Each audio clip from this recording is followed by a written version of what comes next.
People think that when you win, you don't feel shame. And when you lose, you feel shame. And that is not true. If you live in accordance with your core values, there's no shame, no matter if you win or lose. If you live in this unalignment with your core values, there's shame.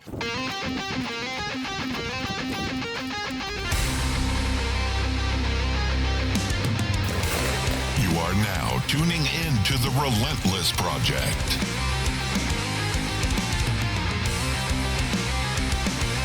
Real people, real stories, real life.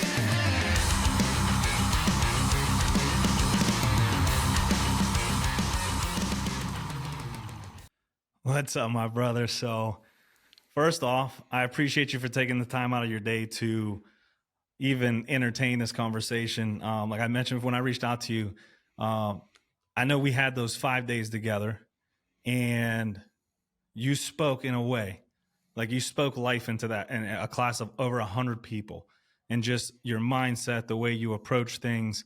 And I was like, man, this is going to be a good guy to know and to keep in my circle. And I don't have many guys in my circle. And that's one thing we as men struggle with, is surrounding ourselves with the right people, right? We like to surround ourselves with people, and we oftentimes confuse that as, you know, the right people. And sometimes that leads us on different paths. So when I met you, I was like, this dude is amazing. He's cool, heavy into jiu-jitsu, heavy into doing the right thing. And then I saw your posts of, like, people would call it anti-jiu-jitsu, right? Like, he has gone the other way.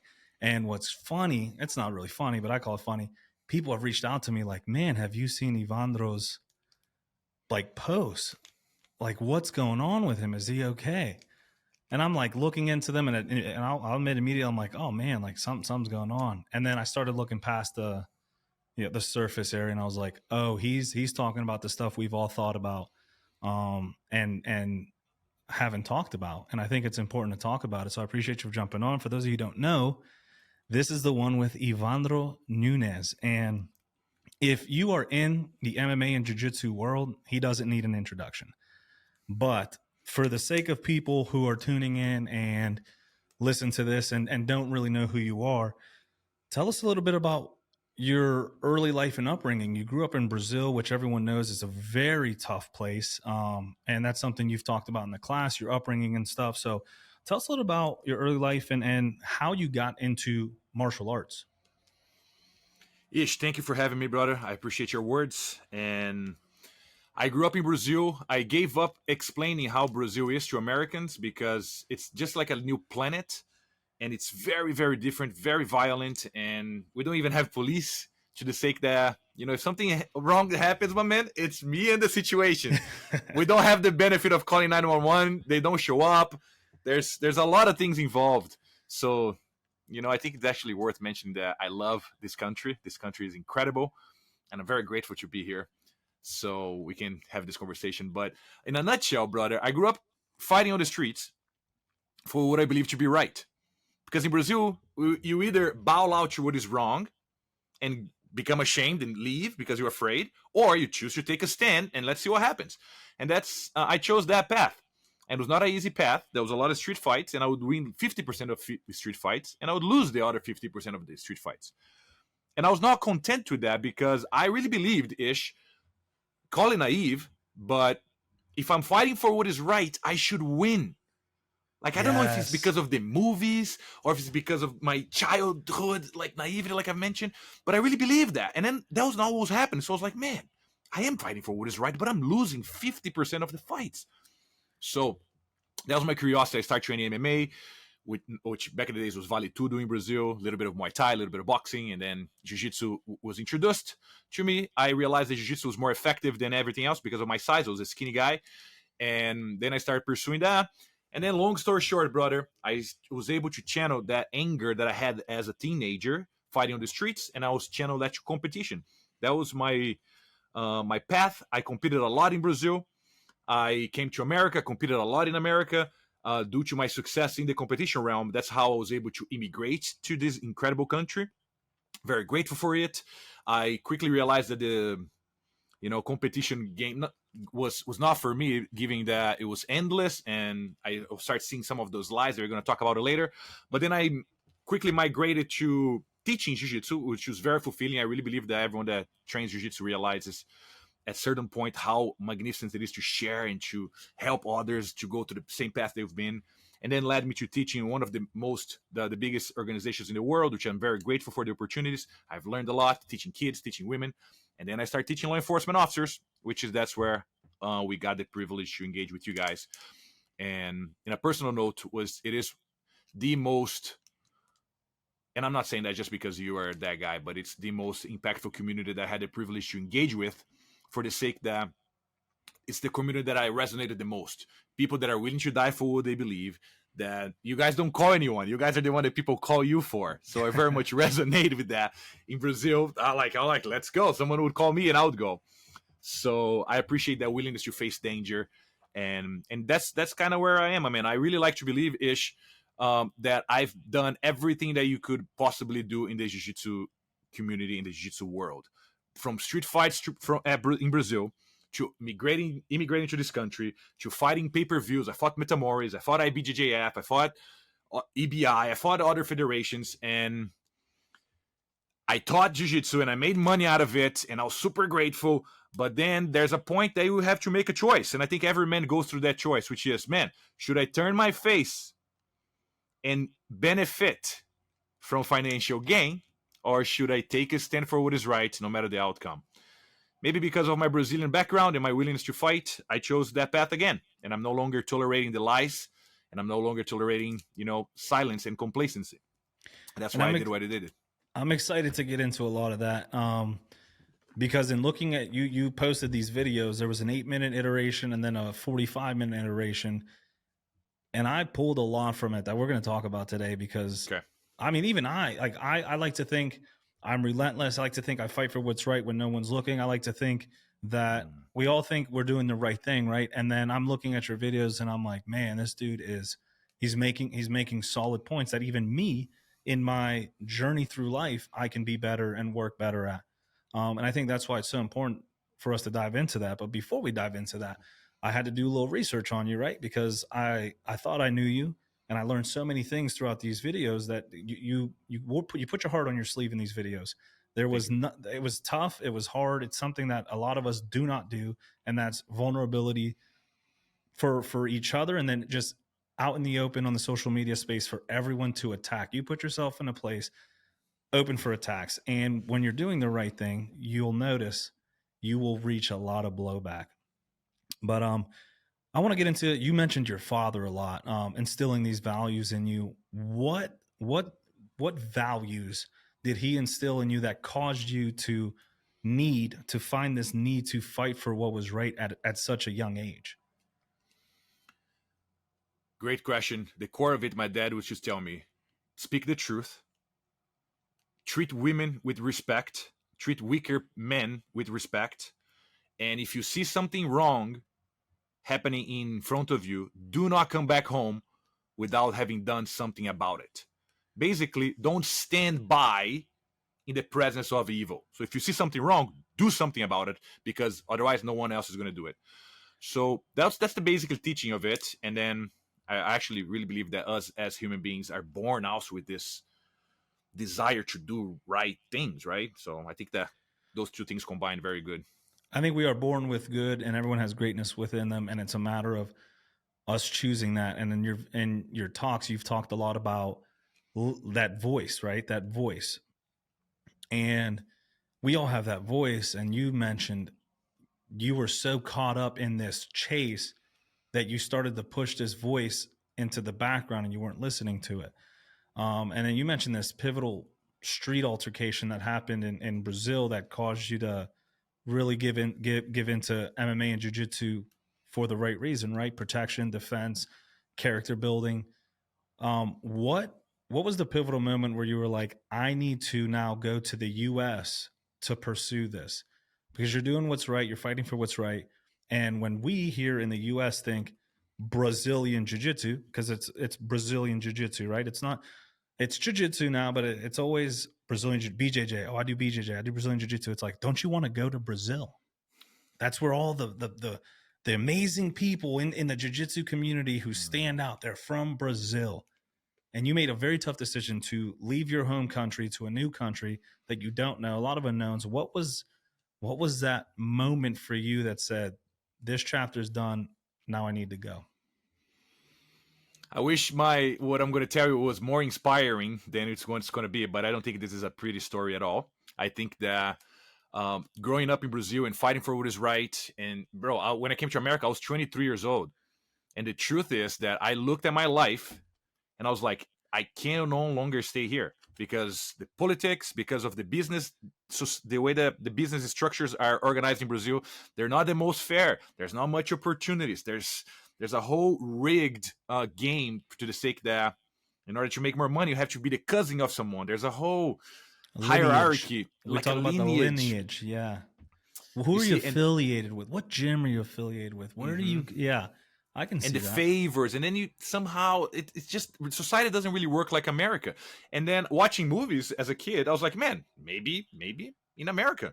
And then I came to America, and I know that there's a lot for Americans to improve, especially nowadays. Things are getting crazy, but there's opportunity, man. Like if you work harder, you grow more. If you open your business, you provide value for society, you get rewarded. And in Brazil, it's not really like that. There's much more obstacles per se. So I came to America. Basically, was like, man, I'm done. There's nothing here for me anymore. I don't want to corrupt myself. I don't want to sell my soul. So I'm going to venture over the ocean and see what I find there. And I actually found a beautiful country here. And what did you find in we're going to talk about the jiu-jitsu journey. Coming over here, you were coming to compete. And what were you chasing? When you were coming to the American dream, what was the American dream for Evandro? I wanted to be the black belt, absolute world champion division, because I was like that. I need to be the best in the world. And I need to do that several times so I can belong and so I can feel recognized by my friends, by my peers. And I need to win so I can prove how good I am. That was it. And you mentioned when you were competing, one of your coaches told you, you were like, hey, I don't know what I'm supposed to be doing. Like, I know how to fight. I know how to, but like, what am I supposed to be doing in this other realm of competition? Right. Cause I grew up fighting in the street too. Right. I thought I was doing what was right. Now that I'm much older and much wiser, I realize a lot of things I were fighting for were dumb. But at that moment in time, I was fighting for what was right. And it led me to a lot of altercations. So you go from this realm of fighting for what's right, for character, for good, and now you're competing, right? It's another way, and we talk about it today. It's a way to hone in on your skills. It's a way to prepare for the street in a safe environment. And it's worded in a way that you're like, oh man, this is amazing. Like, this is a good thing to do, is to just compete. And then, which is there's truth to that. But I've met a lot of people, me personally, when I was at GST with you guys, I mentioned to you, you was like, hey, I was like, oh, I'm only a white belt. At that moment, I was only a white belt. And you looked at me and like kind of disgusted. You're like, well, why only? Like, you're training. You're doing it for the right reasons. And in that moment, I was chasing a blue belt so bad. I wanted a blue belt in the worst way because I went through this organization. It was called Adopt a Cop. And the study showed blue belts, officers who are blue belts, tend to be better equipped, more confident, less inclined to escalate violence and escalate force. So those who have a blue belt, and that was just a metric that they use based off statistics, right? But for me, it was like, I need my blue belt so I can be better.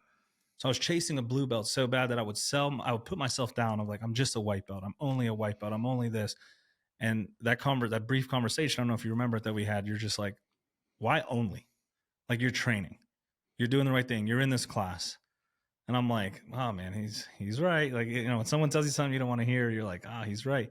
But you go from this street fighting to this competition world, and your coach tells you like, hey, we're not here for points or anything. Like, end it, submit. That's what you're going for, the finish.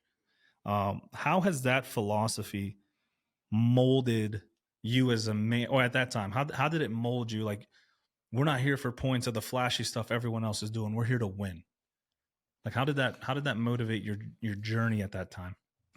Brother, I think that was a great lesson. I think that was the better of the worst world, for example, because like you said, we start jiu-jitsu because we're fighting for what is right. There's a bigger mission that we're called to do.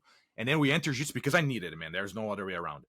So when I entered that, I was introduced to a competition, and I'm glad that someone told me that, which was my first instructor, because it kept a little bit more real. So that's why I say it's the worst. It's the best of the worst game, because at least, like, guys, don't worry about points, don't worry about time. Tap the guy, or you don't get tapped. Very much kind of, it's the real as you can be in a way, right? So that was the entry door. Although that was good, that was also the entry door for everything else. Because although I kept that philosophy, I was like, okay, every tournament, bro, ever since forever, even though it was a higher level, it's like I'm gonna tap them and I'm not gonna get tapped. That's it. The points, I don't really care.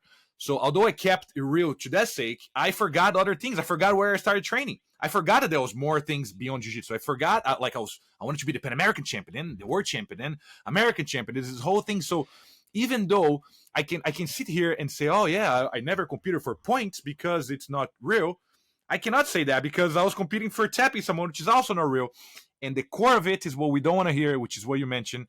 We forget what we're willing to fight for. We forget the true essence of masculinity and men and warriors and being a king for your own family and your household. And we feel this sense of inadequacy. Like you were like, oh, I'm only a white belt. Bro, I don't know if I did that on the GSC that I was with you, but I used to do that often. I would say, hey, point to a random student. What belt are you? They would say, white. How do you feel about your jiu-jitsu? I just started. And I'll point to another guy. Hey, what belt are you? They'll say purple. Say, how do you feel about jiu-jitsu? I'm not that good. Hey, what about you? Oh, I'm a black belt. How do you feel about yourself? Bro, the answer is the same. The feeling of eternal probation is the same. That is so true. It's never good enough. It's never enough. And it's funny. I had one of my closest friends. Usually I have MMA people. I have people who are partners in or own companies, or like all these titles that were given to them. And, my best friend is someone I look up to because of how he goes, is Fish. He goes by Fish, Mike Fisher. He's the one here. If you guys are listening, you want to check out his episode. It was so eye opening because, you look at him and he was so good at motocross, and he could have gone the whole way with motocross, and an injury happened and he didn't. He dabbles in jiu-jitsu. He skydives. He's done the Ironman. He's done all these things. And when you look at him, he lives such a fulfilling life. And when I was talking to him, I'm like, what do you want out of life? And he's like, well, what I want is what I give myself, not something that someone else gives me. So I enjoy jiu-jitsu and training, so I'll train. I'm not training for a belt or a medal. I'm just training because that's something I want. I'm not looking to escalate my career in anything to get a title, CEO, partner of a company. Like, he was like, all these things people go for are things that are someone else is giving you. He's like, what I'm going for is something that I can give myself. A life where if I want to go hang out with my friends and do motocross, we can do it because it's fun. If I want to go roll with my friends, we can do it because it's fun. He's skydives now because that's something he enjoys. Everything is for self, like from within. And isn't that the core promise of martial arts? Yeah, that's where I was going. That's exactly what you talk about. And that's why I was like, man, everything you're saying, we've heard snippets of everywhere else. And you hear of people all the time. And I mean, I apologize for even bringing this out, but I feel comfortable in doing that because you mentioned it in your video. You had all the medals. I mean, you posted a video with your arms full of medals, garbage can. You have the black belt that you posted a video of you burning. All these things are things that were given to you. You have, from the outside, the beautiful family. You have the name in the jiu-jitsu world. You have the money. You have everything that people chase that is given to us. And you still reached a moment in your life where you contemplated, I'm not good enough. Something is wrong. And you almost made a decision that could have stopped us from being here today, talking with each other. And I think a lot of people get lost in the rat race, the rat chase, whatever the saying is, and we're never fulfilled because what we're looking for is something that can't be given. It's something that comes from within. And you talk a lot about that in your videos.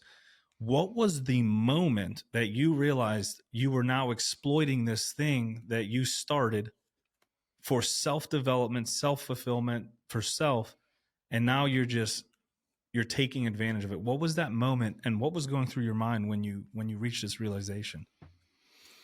Okay, so you're touching on a few points. Let me try my best to be coherent with the chronological that you presented. But let's first talk about the pit, right? The pit of darkness that I was in, which was like I had this accolades and I had these titles and I had these things, and I was in a hotel room with a rope around my neck, looking at myself in the mirror because I know how to choke someone out, and I know that it's going to be painless, and I'm just kind of doing the logical math on how I'm going to take my life away, and that's very sad. And somewhere along the line, there was a voice inside of me, the same voice that you spoke before, and the voice was like, Evandro, it's time for you to do your way now. You try to do their way. You follow other people's agenda. You kiss their ring. You got 2 black belts. Got a black belt on top of another black belt. I didn't even know that was possible, but I got 2 black belts. Yeah, I didn't even know that either. But there you go. But that's a whole part of the whole business strategy that they have. But I was like, wow, so I must be special. But we don't feel special because we're ignoring the voicing within. Brother, I tell you this.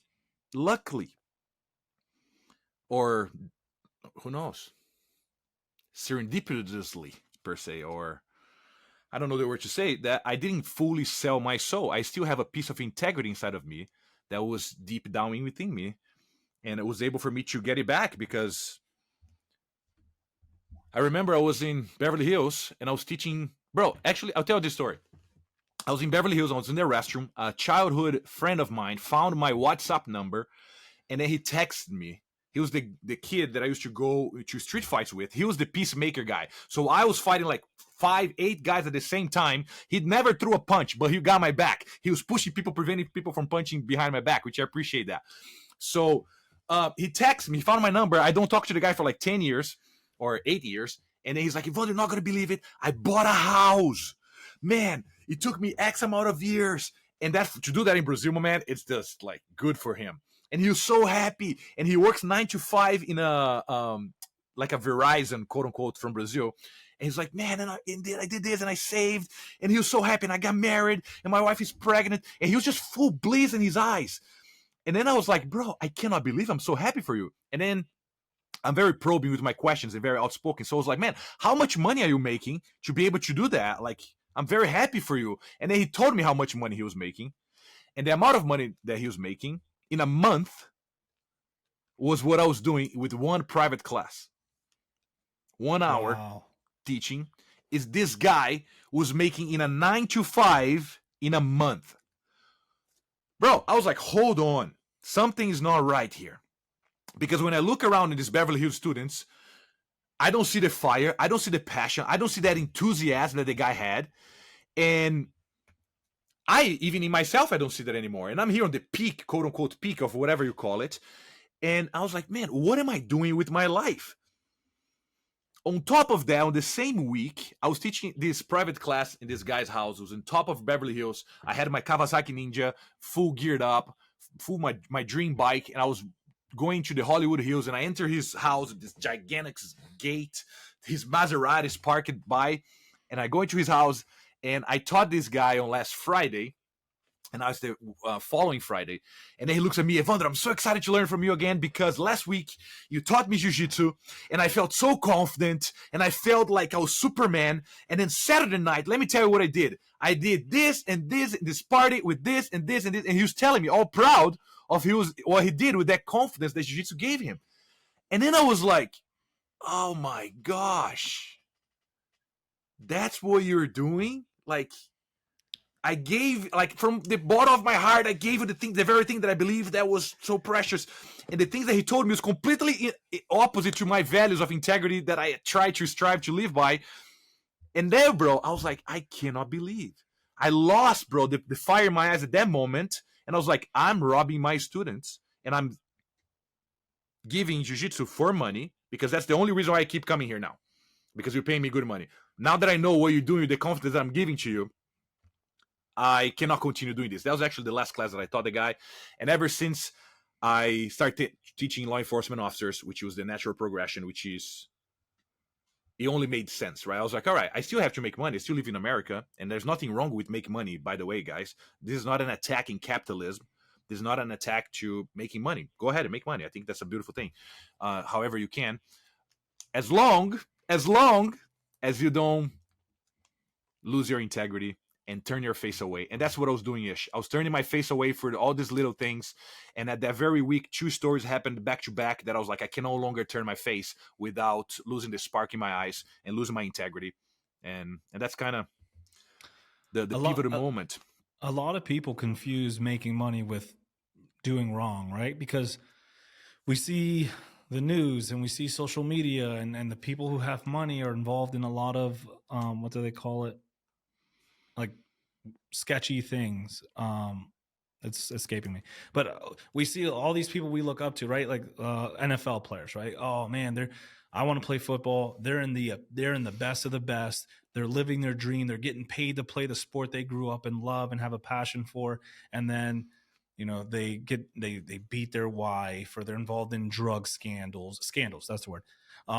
They're involved in all this, and it's like, oh, that's what happens when you get money, right? So like, money has been attributed with evil, and it could be seen. However, someone told me, it's like money is truth. Like, whoever says money doesn't buy happiness is lying.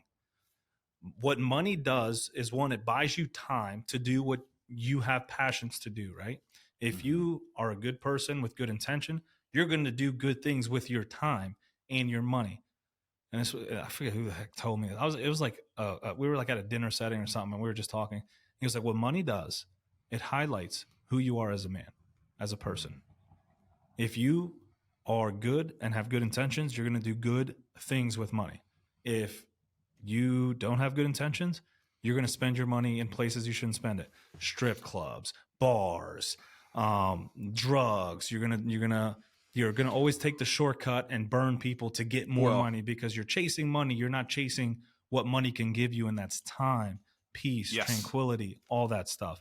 Well, you're trying to fill that gap that we have innate in us as human beings. You try to fill that hole with something that is perishable, right? And that's why I'm big on values and keeping your integrity and fighting for what you believe, because once you're doing that, you are aligned with a very strong renewable source of power inside of you. And it's interesting, brother, because I talked to some friends, like, man, after I had the realization that my friend was making in a month what I'm making in 1 hour. And when I spoke to people, because I was curious, like, I was like, man, is this, like, what do you think about this? And then the answer that I would hear is like, Evandro, of course, you're a black belt. You competed, you're a world champion you were a world champion one day, and you did this, so you deserve this. Now, that's where the game starts to get interesting, and you start to trigger people-ish, because I know my guy in Brazil, and I know that guy is an honest, honorable guy, that he did not compromise his values, no lying, no cheating people. I know him. I just know him. So that's what I value in him. So for the lenses that I live in this planet Earth, I see him as equal as me. You see that? Now, I get it. There's a marketplace and there's demand and offer. I get it. My point is that I could hide behind my titles and my circumstances and continue denying the true essence of who I was. I had all the excuses to do that, because of course, I'm 6'5", 230 pounds, black belt, from 2 black belts and this title and that thing. I could have, but I could not. But authentically, when I look myself in the mirror, I know that that's not true. Those are all things given to me by others, other people that who knows why, and I deserved, like, so that's an inner conflict. That's when we start getting a little like, oh, don't talk about that. We cannot talk about those things. But that's why I'm here, to invite us to look in yourself, bro. Forget about what your wife thinks about you. Forget about what your daughter thinks about you. Forget about what your boss or your clients, if you own a company. Forget about what these people are listening. Think about it. Like, bro, go ahead, hate on it. That's fine. But when I look myself in the eyes, I was like, okay, this is what I have to do, no matter the outcome. And the biggest lesson that I've learned inside the hotel room with the rope around my neck is that as long as I'm doing that, it's all fine. And then people say, Evandro, but what if you do that and your family needs money? Like, because now you don't have that, you cut ties with that and you burn a bridge. I was like, we're going to deal with that together, because that is more valuable than living a fake life. It's a life that is not worth living. And that's what you mentioned with the NFL players or whatever. They have all the things that you think that you want, but at the moment, brother, that you lose that very piece of integrity inside of you, my man, you have nothing. That's what I stand for. You said burn a bridge. And you don't have to answer this, but did you burn a bridge or did you just go your way? Because that's a very important distinction to make. You can tell someone, hey, you can voice your opinion. I don't agree with this. I no longer stand for this. And do the right thing of telling them what you believe is right. Hey, this what you're doing is wrong. This is what you. And if they don't take heed to that, that's okay. I can't control you as a man, but I'm going to go this way. Is that burning a bridge, or is that just standing on your morals and values? Well, I never thought it like that, but you're right. But someone burned the bridge because there's no coming back, right? I heard this 20 times already in phone calls. Evandro, you cannot come back. You know that if you do that, you're not going to be able to teach jiu-jitsu anymore. Evandro, if you do that, you're not going to be able to work for the whatever association anymore. Evandro, if you knew that, like, I was like, okay, all right, I'll work at Home Depot. I'll become a cop. I don't know. I do something else. You become a cop, man, you will change. Oh, I mean, you've already done a lot to because these conversations, and I want people to know. And when I try to describe you to people, I'm like, there's so much depth to this, man. You can't just have a conversation with them because it's always all or nothing. Like with everything, and just having conversations with you in the classes, it was like all or nothing. And I'm that type of guy too. When I ask you, hey, what's up? How's it going? I want to know. And I want to talk to you. I want to learn about you. That was why I started this podcast. I want to hear people's stories, their motivations, their inspirations. Why do you push to do what you do? Why do you continue this path when the world is telling you no? Or, MMA doesn't pay you well, especially we see UFC, right? As UFC, they're athletes, they're famous. The path there sucks. It's all, you're paying your own money, you're getting beat up, you're beating people up, you're grinding, you're traveling. Why though? Why? And you get some people who go, well, I want to be in the UFC. And that's like, okay. And you get other people because this is what I've been called to do. This is my calling. I want, this is what brings me joy. And you can see, although everyone's on the path for the same thing, their motivations and their drive to get there varies. I don't know where I was going with that, but the burning of the bridge and stuff. It's not you didn't burn the bridge. You voice it, and I tell people tell me that too. I will never burn a bridge. I'll always leave a door open. I can't speak the same for the other side. If you close the door, that's fine. I'll respect that decision. But I just wanted to mention that because you said, they're telling me you burned. Did you burn a bridge, or did you just stand on your morals and values? And not everyone's going to agree with what you're saying. Not everyone agrees with what I'm saying, but I've never seen you as the man to burn a bridge. It's hey, no, I hear you. Yeah, this is my line. Yeah, you don't have to cross it if you don't want to. That's the risk of authentic self-expression. Which leads us to your campaign of Blinded by the Black Belt. That's the premise. What is Blinded by the Black Belt, which led to Life in Every Breath? Yes. And and we're going to talk about it, get into it so people know and are eager to go watch these. But I want to be sensitive about it because you took the time and the resources and a lot of to make these videos. So I do not want to give too much away, but I also don't want to stop people from looking into these things. So what is the Blinded by the Black Belt campaign? What is Life in Every Breath? Let's go over that stuff. Okay, incredible. So it starts in the jiu-jitsu community because that's the community that I am in, and I am called to help people that I believe that they were like me, that they were blinded by the black belt. That was me. I broke a guy's knee on a tournament, and I broke a guy's foot in a tournament, but I didn't want to do that. I did that because I was blinded by the black belt. Because my coach said, break, and I don't want to break. I want him to tap. I I have nothing against the guy. And then I break, and then I feel shame, immediately shame. Why? Because I'm blinded by the black belt. Or we waste years and hours and years of our life watching tournaments, and then the sensationalism. And this guy now is fighting for $1 million, and he trash talks someone. Why? Because we're blinded by the black belt. Now, it's important to mention that although this starts in jiu-jitsu, it goes beyond that because you can be blind by something else. You can be blind by money. You can be blind by your sexual desires. You can be blind by whatever it is that you attempting to fill that void in. And hopefully you get that quickly so you realize that it's not there. That's basically the premise, right? So Most people, when they achieve their dreams, they start preaching the very thing, so other people go there. But I achieved even beyond that I thought I could possibly do, and I realized that it's not there. So the unfair advantage that I have is that I had when I was a child, bro. I was a fire-filled child. I would look at people and say, "Hey, why don't you have teeth?"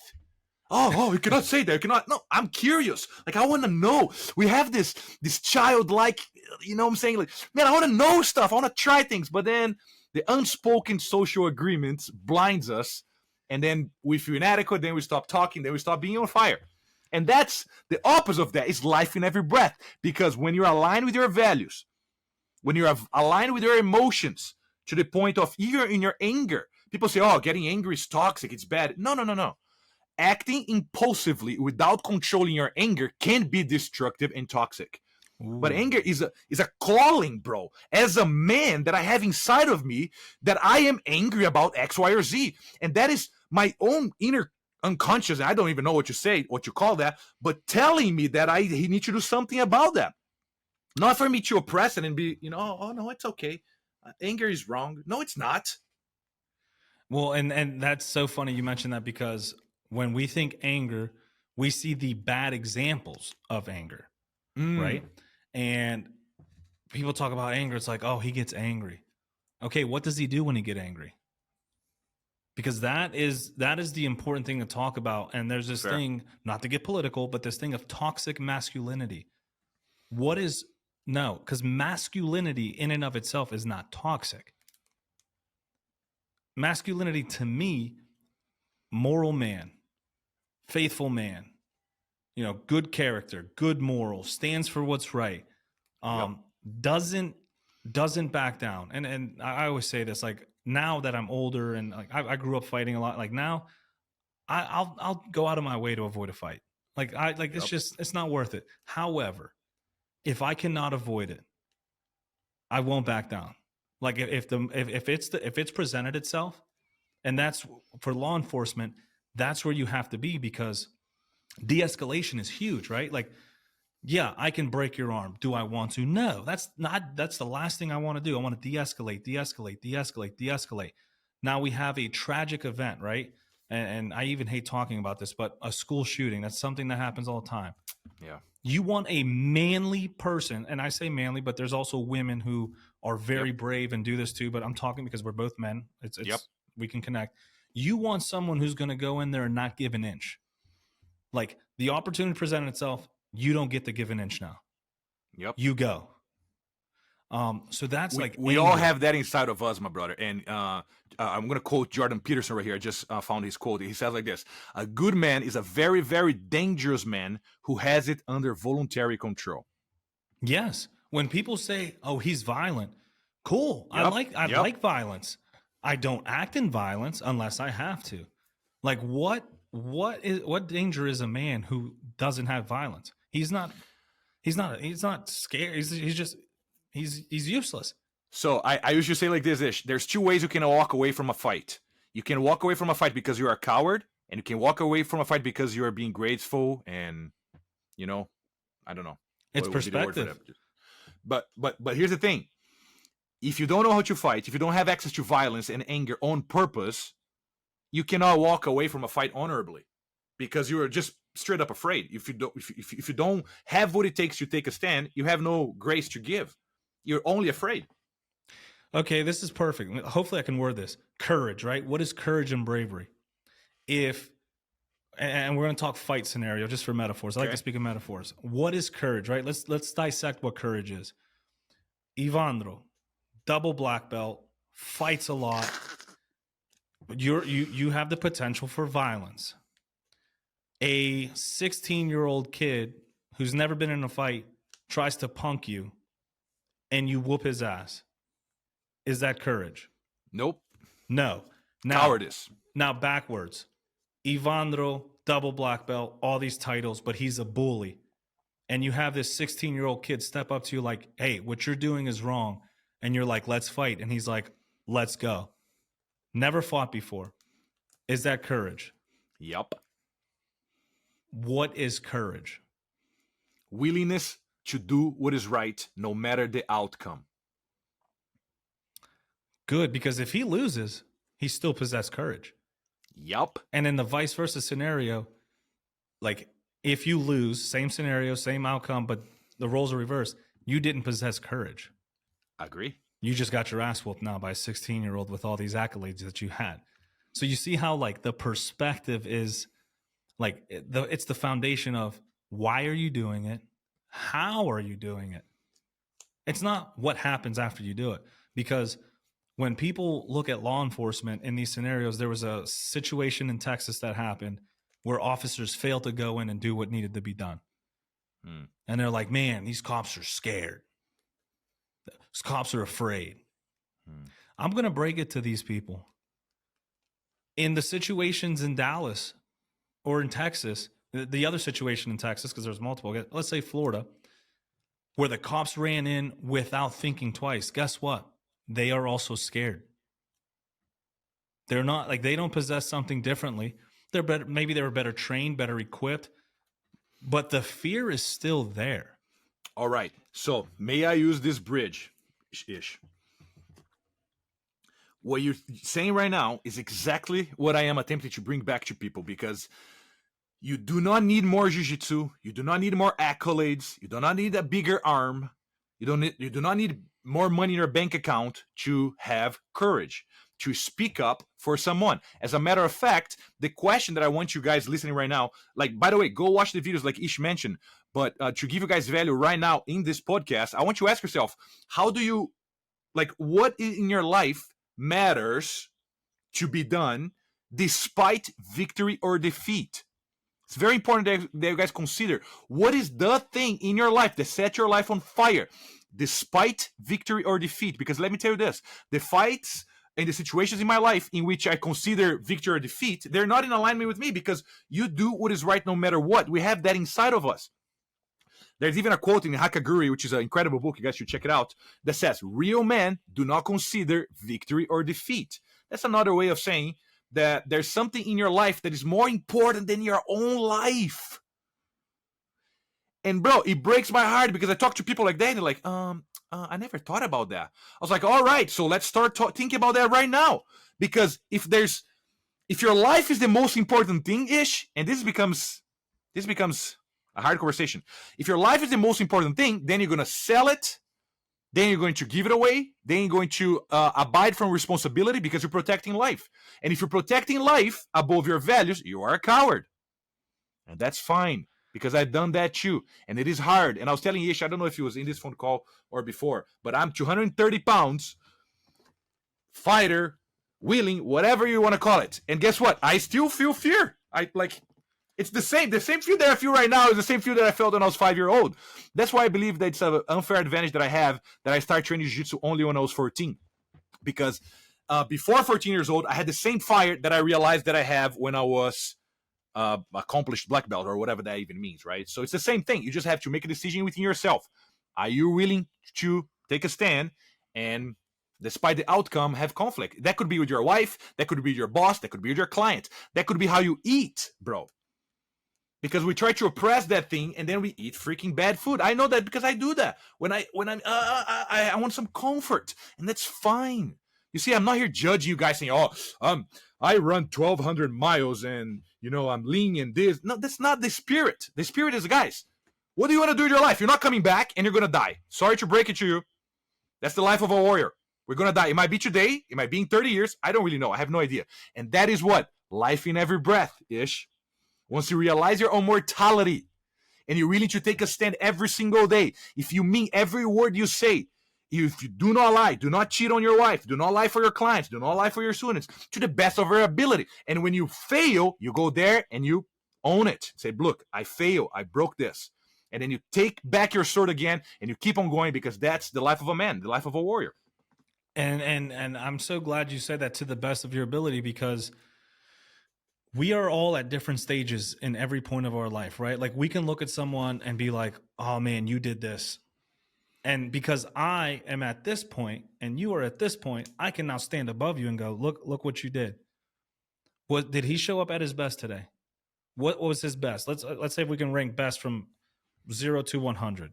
100 being the fucking warrior, the dog, the manly man, that's 100. 0 being the absolute coward. Today, my best, my 100 is 70. I showed up at 70. Is that my best? My best at 70. That's my 100. Yeah. At that moment, yes. Yeah. And that's what people need to understand when we're quickly to judge people. Because there's a big book, a good book that says, do not judge. However, there's so much depth to that people ignore. But it's like, it's okay to judge. It just depends on your intention, right? Like, and how you approach it. Like, if I look at you, you're doing all this for money. You're doing it. It's like, that comes off wrong. But if I'm like, hey man, what are your intentions with this? And you explain it to me, I take the time to listen. I'm like, oh man, you obviously need to make a paycheck and do your thing, but I understand what you're doing. You have good intentions. And it's like, but people fail all the time because we're human. We're not perfect. And you said a big thing. As long as you realize, you own it, and you do your best to correct it. However that may look in any situation, whatever that may be. Show up at your best every time. Your best may not be... Ish, that connects to what you asked me before. When did I realize that I was robbing my students? And that's when I realized, man, my students came to me afraid, and I would give them jiu-jitsu techniques over and over and over and over again for years.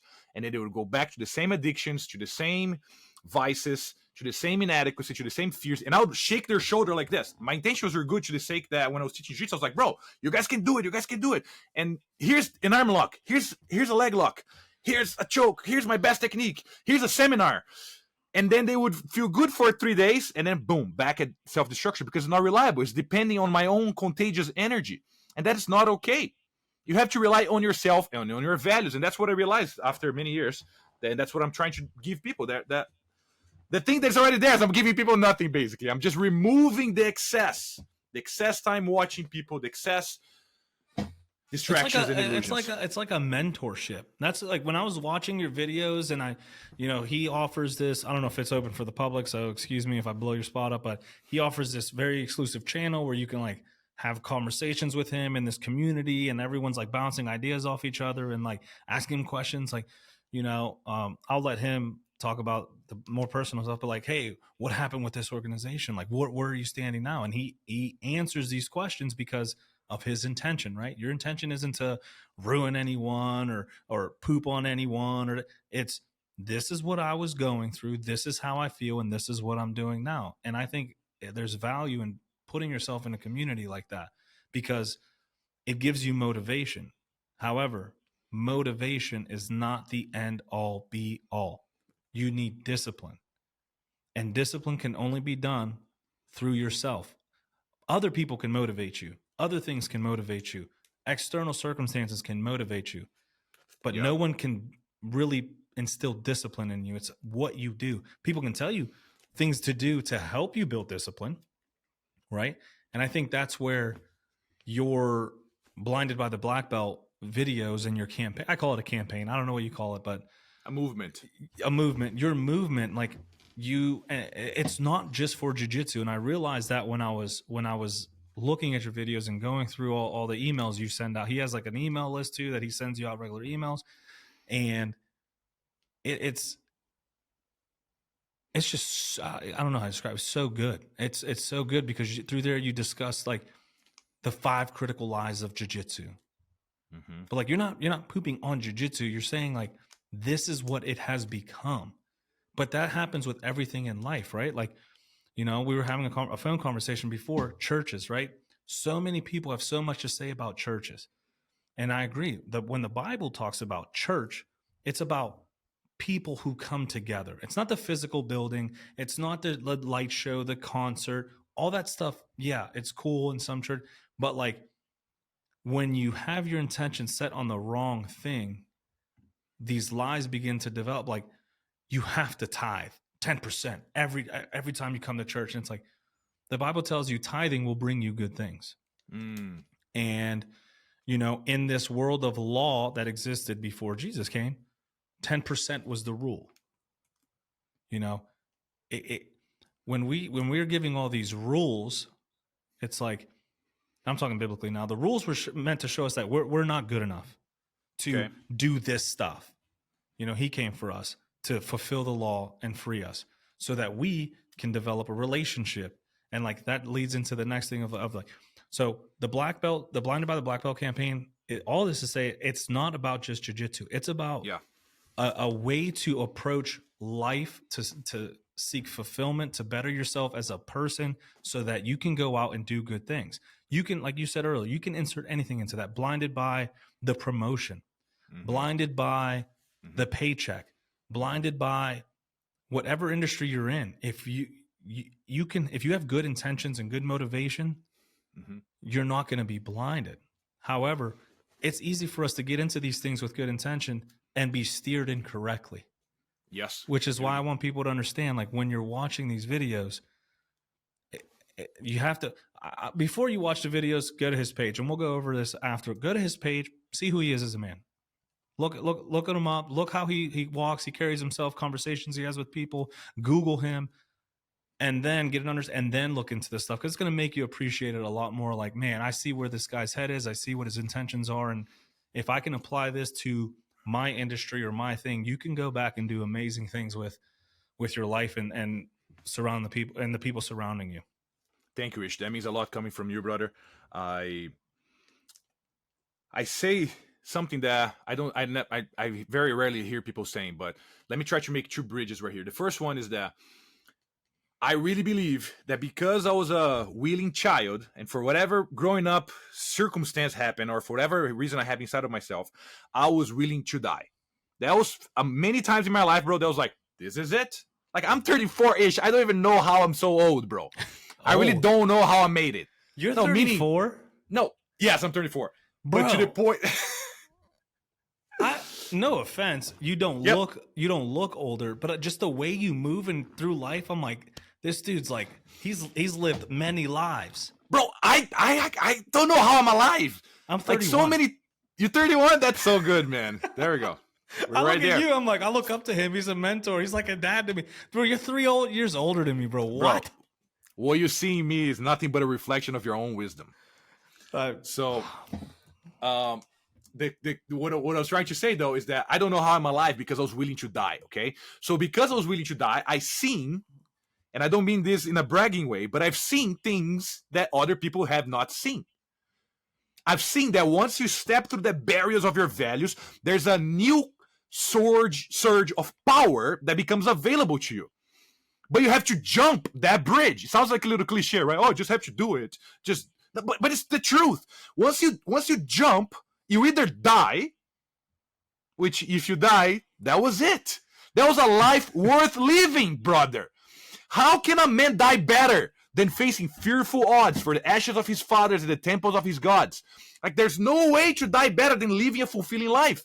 As a matter of fact, it's a bad life to live this life of apathy and complacency. And, oh, I'm going to wait for tomorrow. Oh, I'm going to wait for my paycheck. Bro, like, that's my point right here. We're living as if there's tomorrow. Life in every breath. Life in every breath, bro. And then, like, we need to panic in a good way a little bit more. Every word you say-ish matters.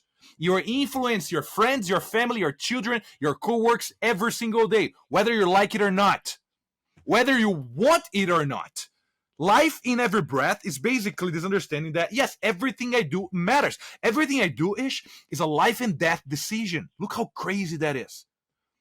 Life and death, if you operate like that, you have access to this power every single time of your life, because every podcast that I do, it matters. It matters as if someone's about to shoot themselves in the head tomorrow. But they hear something here, they're like, oh, okay, I'm going to give it one more day. Done. Got you. Thank you. You see? There's this contagious energy of us being willing to die and willing to fight, because life is beautiful. And life in every breath is not like a morbid way, like, talking about death. That's not it. It's the opposite. It's the most powerful way of life that I can even conceive. And I know that because the moment that I lie or that I don't live in alignment with my values, I lose that weapon. I lose that blessing. I lose that power. I lose that fire. And the moment that I confess and realign myself, I'm back on the track. So my point, though, is that life in every breath, it is understanding that every single decision is a life and death decision. And just to conclude, bro, and I don't want to speak for too long because I love hearing you speak as well, but I need to say this before I forget. No, go. Which is, people think that when you win, you don't feel shame. And when you lose, you feel shame. And that is not true, okay? Here's my invitation for you guys. If you live in accordance with your core values, there's no shame, no matter if you win or lose. If you live in this unalignment with your core values, no matter if you win or lose, there's shame. And the proof of that, and that's the thing that I told you that people don't talk about, I won tournaments. The referee raised my hand. People clapped, and I was ashamed. I fought on the streets, bro. I fought 8 guys at once one day. Punch, boom, boom, boom. My guy, like I said at the beginning, having my back. No shame. Why? Because the guy was abusing a female friend of mine. And for that, my brother, I'm going to lie. I'm going to die. And then he called his 8 friends, and then he thought that I was going to be intimidated. No, you guys are going to have to kill me. They didn't kill me. I won the fight because I knocked 3 guys down. Everyone else ran. Cowards. Fair. But no shame. But guess what? There's other fights in which I lost the fight. I was held from behind in a party, got punched in the face, fell down on the floor, got soccer kicked on the face, brother. Got up, luckily I didn't pass out because who knows what would happen. You know, people are notoriously for stomping on people's head when they're unconscious. That did not happen, so I'm very grateful for that. I stood up, these 5 people ran, no shame. So I won a fight, no shame. I lost the fight, no shame. Why? Because I was in alignment with my values. In the other hand, and this is the key part for you guys to get it, I won fights and I felt disgust of myself. I won tournaments and I got a medal and everyone was clapping, posting on Facebook, and I was disgusted with myself. As a matter of fact, I think that 95% of the tournaments I felt shame afterwards. No matter if I won or lose, because I didn't really want to fight that guy. That's not the calling of a warrior, to fight for a medal, to fight for a game. The calling of a warrior, my guys, and I tell you this right now, if you're struggling with shame or lack of confidence or whatever you're dragging along, my brother, has nothing to do with your bank account, has nothing to do with your wife, has nothing to do with anything but you. Are you standing up for what you believe? And do that, brother, and lose. You guys are too concerned with winning, too concerned with being too big, too concerned with having more jiu-jitsu. And then you go to Instagram, you see these guys with a lot of testosterone and drugs in their body doing jiu-jitsu tournaments, and you think that they don't have shame. They have shame. I don't know if they're going to have the courage to speak, but they're fighting for what? They're fighting for entertainment. That does not set the man's soul on fire. And each goes to his job, get paid less than these professional fighters, and he goes home and he sleeps fine because he's fighting for what he believes. And that's the clear distinction that seems like people are not talking about it. Was I clear, brother? Oh, yeah. No, that makes so much sense because without naming names, you see this certain jiu-jitsu competitor that everyone looks up to. He's the best in the world, right? Best in the world, best in the world. Look in his eyes. Look in his eyes. And what do you really see? Look at the comments. He's responding to someone says, you're not that good. Oh, yes, I am. I've won this. It's like, when I see that, I'm like, man, this dude he's truly unhappy. Yeah. He's on the top of the pedestal, right? He's got what everyone wants who's in this jiu-jitsu journey, and he's still not happy. Why? And then you see a blue belt in a gym living his best life, and you're like, well, he wants to compete. He wants to do this. He's fulfilled because it's like, what are you fighting for? You know, he's fighting to be someone's fighting to be respected. Someone respects themselves, so they fight. Wow. You know, and because when I say respect yourself to fight, you're fighting for what you believe in. You know, I got into jiu-jitsu for law enforcement. You know, haven't done many competitions. It's never been appealing to me. You know, it's just like, and then people look at me in the jiu-jitsu world. Oh, you need to compete. You need to compete. And I'm like, well, like, why? Like, and I've done a few to see where I'm at, but like, to me, it's like that. My main focus is for law enforcement. Like, I don't aim to break someone's arm in law enforcement. And like, I'm going to train, I'm going to do privates, you know, I'm going to, you know, once a month in our department, we all get together. We do a grappling. It's called grappling club. We kind of see where we're at. We have knives. We have guns. We have, you know, someone digging in their pants. You know, someone just got tased. Like, you're not gonna roll with them the same way as someone who is, you know, you're grappling with in the open grass. So it's like that's where my focus is. It's like trying to tailor it to this. Like, I'm not too interested in competing. However, I do like watching competitions because I can always pull from things I see and stuff. But I like that you distinguish about that. It's like, why are you doing this? Okay, if you want to compete, compete. Like, not once have I heard you say like, if you compete, you're this. It's always, hey, some of you are competing and you're not fulfilled. You're not looking for the black belt. You're not looking for the medal. What you're looking for is, look into his campaign and you'll find it. No, but yeah, like you talk about the five, and I'm gonna get back into the jiu-jitsu thing because it's what your life has been about. You expose the 5 critical lies of jiu-jitsu, which you can do, and boom, that's it. You also talk about the 5 pillars of power, which I found very interesting. And so what would you say to people who are like, oh man, like he's kind of, tickling my brain now?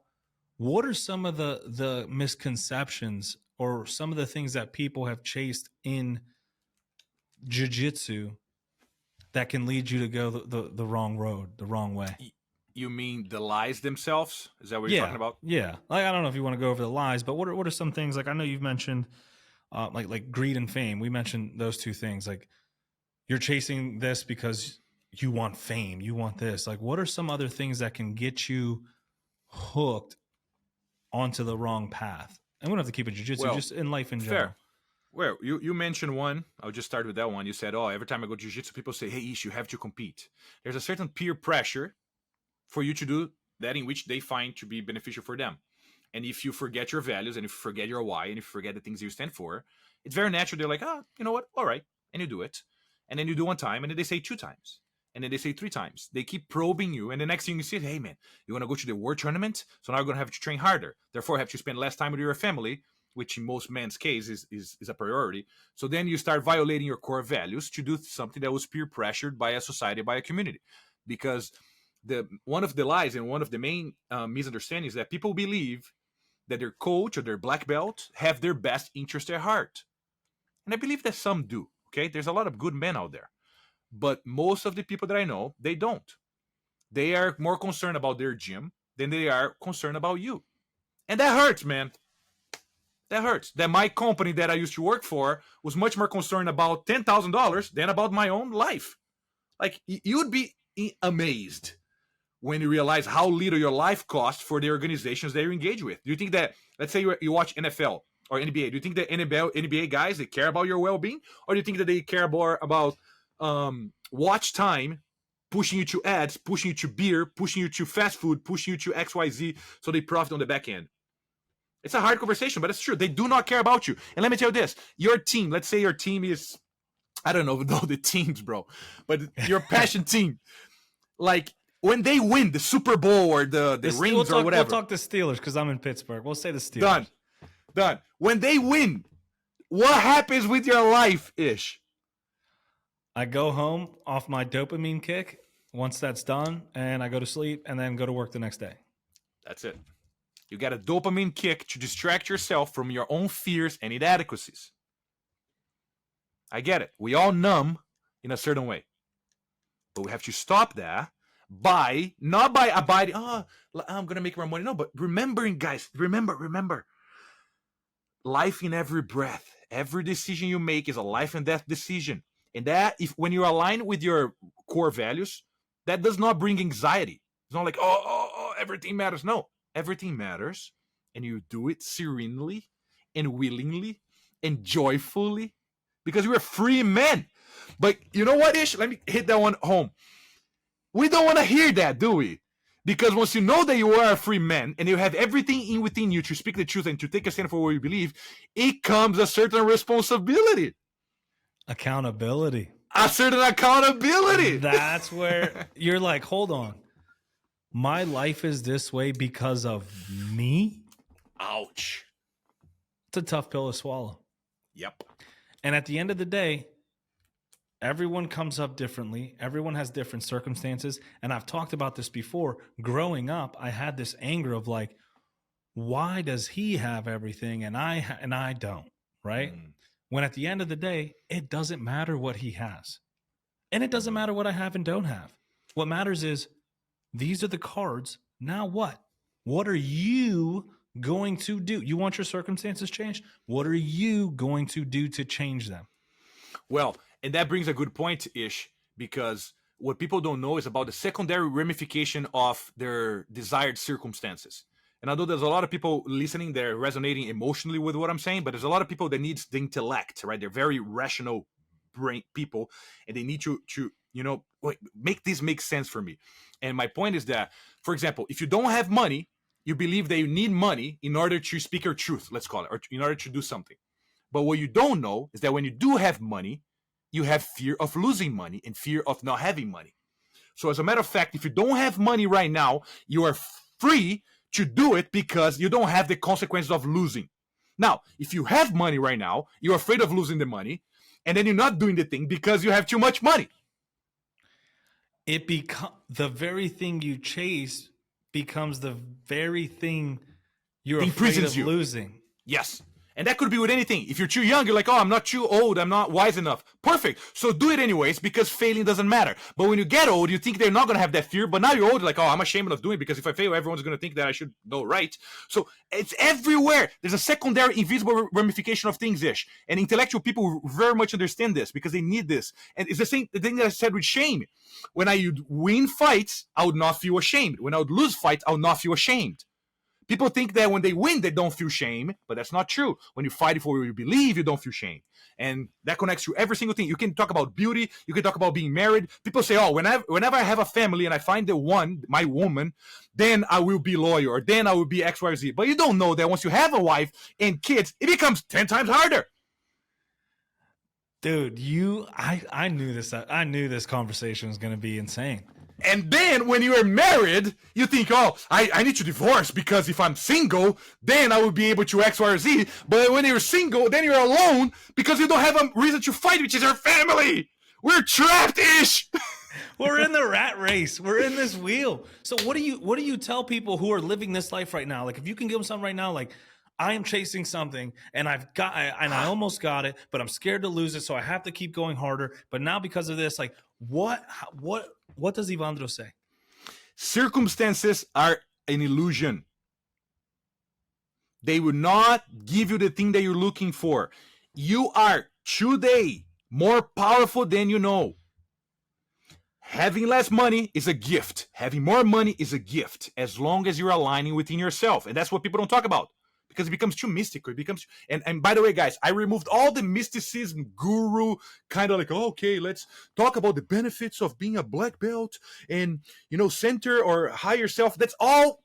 I don't like talking about that because it sounds like, ghosts, sounds like illusions. And I don't like that. Like the real talk, bro. Like Ish, what are you willing to die for? Let's talk about it. What are you willing to kill for?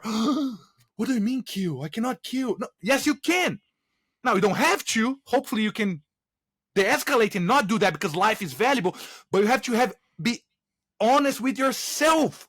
You look yourself in the mirror and say, I am fat. All right. I honor you for that.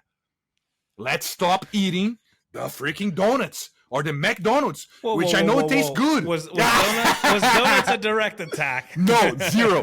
I like donuts. That's why I say that. Bro, I love donuts. We don't have the donuts that you guys have here in America and Brazil, so I like especially the raspberry filled one. And again, guys, listen to me very carefully so you don't get offended. I'm not judging you, because the overweight person thinks that when he's fit, he's going to be able to X, Y, or Z. But what you don't know is that the fit guy, one, he never feels enough. And then he wants to do testosterone to look like the guys on TV. And that kills his liver. And then he gets sick. And then he dies. And he doesn't spend time with their family. That's not even a problem. If you're overweight, that's fine. If you're fit, that's fine. That's not even my point. My point is that what does the 2.0 version of you looks like? What does the hero-ish looks like? What is he doing daily? How is he eating? How is he speaking to people? Is he lying? Is he working a mediocre job? Bro, one of the highest motivations that made me quit my job and do this whole... Bro, I quit a 6-figure jiu-jitsu job. Which is far and few between. Bro! It's a dream job for a broke... Bro, I had no money growing up. For a broke Brazilian street fighter, have a 6-figure American dollar paid jiu-jitsu job. That's what they want. They want me to take the money and stop being myself. But I know that there's something more valuable than money, and that's the very thing that we're talking about right now. Forget where I was going with it, but that's my point. It's beyond the circumstances. It's already within you. We just have to have hard talks and have to look at yourself in the mirror. And that's what the 5 books that I wrote is all about. That's what the course is all about, helping men and seeing how fast they can get rid of you. That's interesting right there, Isha. I don't know if you want to touch on that, but A psychologist doesn't want to get rid of you. You go to their doctor's office, and then they want you to stay there, because if they get rid of you, they don't have their client. A jiu-jitsu instructor, and again, guys, bear with me on the parable right here. I'm going to speak in absolute, but there's good people out there, so don't be offended by the minority. I feel if you're offended, it may apply. True. Because if it doesn't apply to you, you're not going to be offended. You're going to be like, no, that's not why we do it, so we're good. Like, I always think if you're offended, there's something to apply. And that's okay. It's okay to be offended, because that's telling you, man, I need to change something. Like, that's okay. So sorry to interrupt, but. That's fine. So a jiu-jitsu instructor does not necessarily want you to be better than him, because you're going to leave. He does not necessarily want you to be fully empowered in yourself, knowing that as a blue belt, you don't need much more jiu-jitsu. As a purple belt, my brother, you're an assassin. You're more powerful than you know, but no one tells you that. When you get a purple belt and you're super good, they say, oh, now you need a brown. Now, because they are still better than you, so they keep you in probation. My point is, you need to ask yourself questions. Who does this law or rule benefit? Does it benefit the organization as a whole, or does it benefit the individual? Who does the belt system benefits? Does it benefit the individual? Or does it benefit the organization that's selling belts, charging for tests, holding belts over your head? You need to, kiss the ring. Like, who does it benefit? And is that back to my point. Or is that a metaphor? No, that's not a metaphor, bro. The kiss the ring? Oh, no, that is a metaphor. Okay. I was like, dude, that's why I walk out. Kiss the ring is basically agree with what I'm saying despite your own beliefs. Okay. Agree with my agenda despite your own beliefs. And that happens anywhere, right? Because you cannot speak up if you're working on 9 to 5, because you're going to lose your job. Yeah. That's what you think. So then you agree with things that you don't agree. That's my point. But just back to the things that I'm attempting to do is that I want to see how fast I can get rid of people. That was my dream as a jiu-jitsu instructor.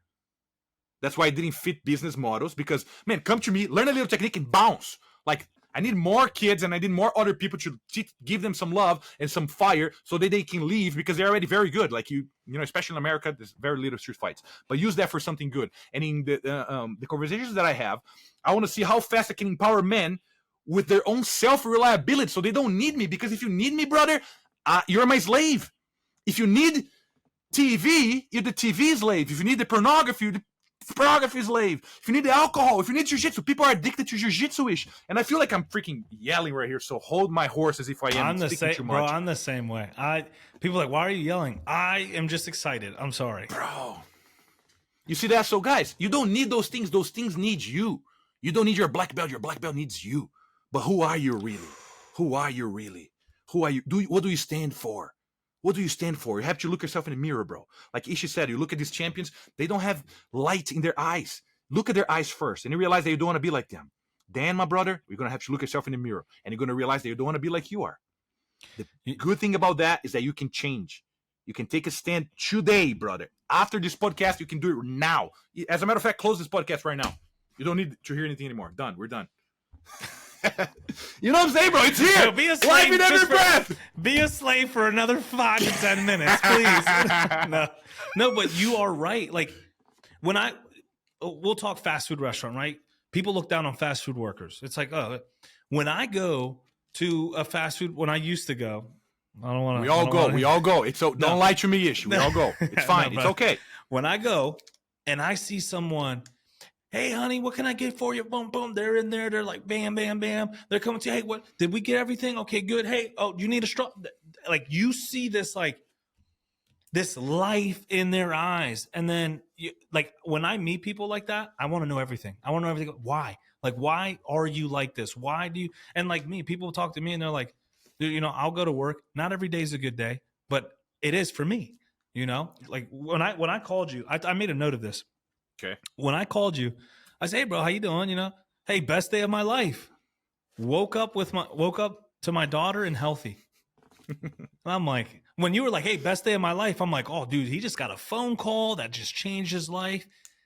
You're like, I woke up, dude, best day of my life. I'm like, bro, I opened my eyes. I made a note. That's so cool, man. Dude, I opened my eyes and I was laying down on a mattress. And I had a blanket over me and a roof over my head. And let me tell you something crazy that happened that day. There was food in my fridge, bro. I opened it and I ate it with my teeth that I have all of them. But I love that mindset, because it doesn't matter what you do.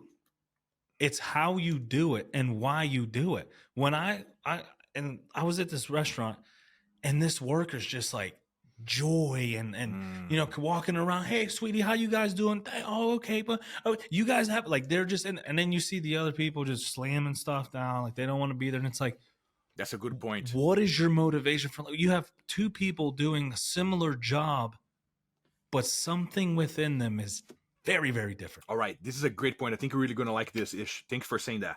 When you guys watch TV and you see a basketball player that you admire, okay, there's a beautiful art on throwing the ball in the hoop. I understand. I'm not minimizing their skill, but listen very carefully. Could it be an MMA fighter? Could it be an NBA player? When you look at them, you see a certain fire. Some of them have a certain, like even an actor, you know what I'm saying? You look at them and like, wow, look at this guy, man. You think that they have that because they are an actor, because they are on the NBA, because they are a black belt, because they are a CEO, a multi-millionaire. You think that that's what gives that to them. You think that the circumstances give them that fire. And I'm here to tell you that it doesn't. Those that have are fighting for a higher purpose. They're doing something that inspires them daily. And you can have that same fire right there where you are. Overweight, skinny, doesn't matter. My point, though, is that it's not on when you look at it, when you watch the TV and you see the thing that you want to become. Like I told you before with Ish, the wisdom that you see in them is the wisdom that is calling for you to be. And you can do that, and it has nothing to do with their millions of dollars, which can be beneficial. Don't get me wrong. Fun. But the proof of that is that there's also those athletes and also those things and also those CEOs that they're killing themselves and they're overwhelmed with drugs and any other vice that also destroys them. So it's not of the circumstance. So where is it, Ish? So you made a good point, because you said you want to become them, right? Let's talk about that. Let's think about this. You want to be an NFL football player, right? You see this guy, you see how he's happy, he's on, you're watching him on TV. If you got a phone call right now, hey, there's a game on, we have a game down in the city, you're going to start as wide receiver, get down here, you're going to be on TV. You wanted this, I heard you wanted it, let's do it. If you, from that moment, you wish to do it, drive down and now you play, are you fulfilled? No, as a matter of fact, you're afraid. You're like scared, afraid. I can't do this. I'm not ready. Okay, so what is it? Do you want to do that? You were given the opportunity. Oh, but I'm not ready now. Hey, doesn't go back to what we spoke before, Ish, because now that we're having this conversation, it brings the responsibility. So yeah, you have to do something about your life, my brother. Every single one of you guys listening, it's a life and death decision every single day. You must do something about it, because guess what? No one's going to do it for you. I cannot do it for you. No one's going to do it. So I posted something on my story today that just applied to this. When Kobe Bryant said his insane level of confidence came from knowing he'd done it all he could to prepare. It taught me that anytime I'm nervous, it means I didn't prepare enough. So it's not that I want to be on TV playing this. It's the process, the right process, that equips you with what? Confidence. Because I think that's what the key thing here is. Like, okay, you walk into a room, and when people, like, there's people who demand respect, and there's people who just get it. Why? It's how you carry yourself. What have you done that's led you into this room? How have you treated people?